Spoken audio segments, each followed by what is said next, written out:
Madam, আপনার বিল। এটা বলো আমাকে, রেস্টুরেন্ট পরিষ্কার করে দিতে হবে না বাসন ধুয়ে দিতে হবে? মানে? আমার কাছে পয়সা নেই তো তাই বললাম। আর যখন ম্যাডাম আপনার কাছে পয়সাই নেই, তাহলে আপনি কেন খেতে এসেছেন এত বড় রেস্টুরেন্টে? কি দরকার ছিল আপনার আসার? আপনাকে কিন্তু পয়সাটা দিতেই হবে। কি করব বলো, আমার কাছে আগে টাকা থাকতো তাই আমি আসতাম, আর আমার এটা অভ্যাস হয়ে গেছে তাই আমি এসছি। আপনার যদি সেরকম মনে হয় আপনি তাহলে পুলিশকে ডেকে নিন। না ম্যাডাম, তার কোনো দরকার নেই।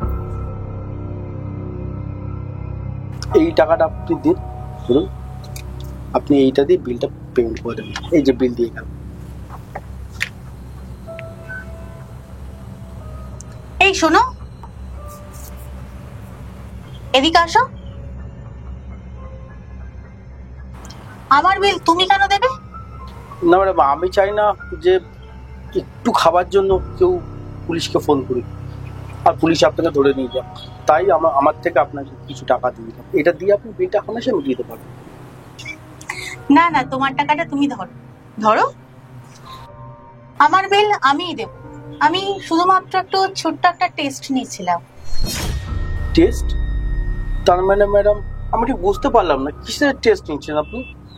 আচ্ছা, একটা কথা বলো তো, তুমি হোটেলে কাজ করে ক টাকা মাইনে পাও?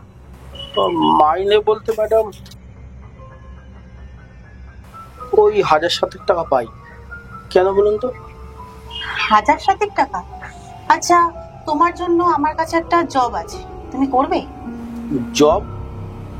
কি জব ম্যাডাম? আর যদি ভালো জব হয় অবশ্যই করবো। তোমাকে 50,000 টাকা মাইনে দেবো, সাথে একটা ফ্ল্যাটও দেবো, আর যাতায়াতের জন্য একটা গাড়িও দেবো। ও বাবা, এত কিছু! হ্যাঁ হ্যাঁ হ্যাঁ ম্যাডাম, আমি অবশ্যই করবো। কি জব আমাকে একবার বলুন।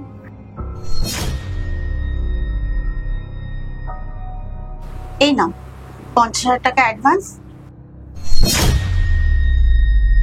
আমার একটা শর্ত আছে, তোমাকে এই জবটা 5 মিনিটের মধ্যে ছাড়তে হবে, ছেড়ে দিয়ে আমার জবটা জয়েন করতে হবে। বলে তুমি রাজি? ঠিক আছে ম্যাডাম, আমি 5 মিনিটের মধ্যে আসছি। আমি ওই আমার যে আছে ম্যাডাম তাকে বলে আমি এক্ষুনি আসছি। দাঁড়ান। সৌরভ, চলে এসছো?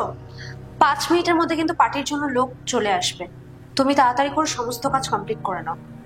না না ম্যাডাম, আমি না এই জবটা আর করতে পারবো না ম্যাডাম। তোমার কি মাথা খারাপ হয়ে গেছে? তুমি এভাবে একটা জব হুট করে কিভাবে ছেড়ে দিতে পারো? তার মধ্যে এতগুলো কাজ পড়ে রয়েছে, তুমি কিভাবে পারছো এটা করতে? কারণ ওখানে অনেক টাকা স্যালারি দিচ্ছে, আর আপনি সামান্য টাকা। আমি এই জবটা ম্যাডাম করতে পারবো না। আর আপনি খুব খাটান ম্যাডাম, সরি। না, তুমি কিন্তু এটা একদম ঠিক করতে পারছো না। আর সব থেকে বড় কথা, তোমাকে আমরা এতটা বিশ্বাস করতাম। না না, বিশ্বাস অবিশ্বাসের না ম্যাডাম, ব্যাপারটা আমি দেখুন ওখানে একটা ভালো জব পেয়েছি। আর আপনার থেকে তারা অনেক টাকা দিচ্ছে, বেশি গাড়ি দিচ্ছে, ফ্ল্যাট দিচ্ছে। আপনার কাছে কেন আমি থাকতে হবে ওই মাত্র 7,000 টাকার জন্য? আসছি ম্যাডাম, সরি, পারলাম না আমি।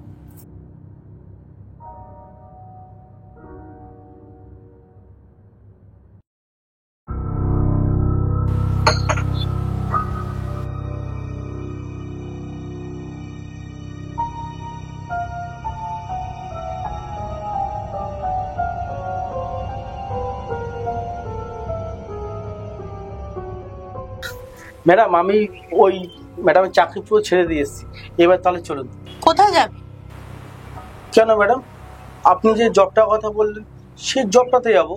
তুমি মনে হয় ভুলে গেছো, আমি তোমাকে 5 মিনিট টাইম দিয়েছিলাম, আর এখন টাইম দেখেছো 15 মিনিট হয়ে গেছে। না ম্যাডাম, অ্যাকচুয়ালি ওই ম্যাডাম আমার সঙ্গে ঝামেলা করছিল, তাই জন্য একটু কথা কাটাকাটি হচ্ছিল, তাই একটু দেরি হয়ে গেছে। Sorry madam. না, তোমার জবটা আর হবে না। এখন আমি তো কি করে বলুন? প্লিজ ম্যাডাম, এরকম করবেন না আমার সঙ্গে, প্লিজ। ফার্স্ট অফ অল, তোমার মধ্যে মানবতা আছে কিন্তু কোনো লয়ালিটি নেই। আজকে তুমি একটা বেটার অপশন যেই পেলে, যে তোমাকে জব দিয়েছিল তার জবটাই ছেড়ে দিলে। অন্যদিন যদি কেউ আরো ভালো বেটার অপশন দেয় তখন তো তুমি আমার জবটাও ছেড়ে দেবে। তাই আমি তোমাকে জব দিতে পারবো না, সরি।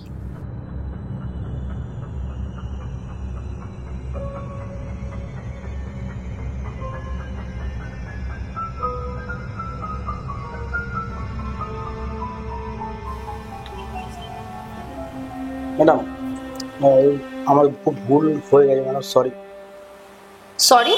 কিসের জন্য সরি চাইছো? না, আমি আপনার জবটা ছাড়তে চাই না, আমি এটা করতে চাই।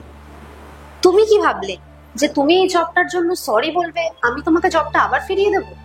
ভুল তুমি এটা করোনি, ভুল তুমি এটা করেছো যে তুমি যার অফারে আজকে এই জবটা ছেড়ে দিলে সেই হচ্ছে এই কোম্পানির মালিক, আর সে তোমার লয়ালিটি টেস্ট করছিল।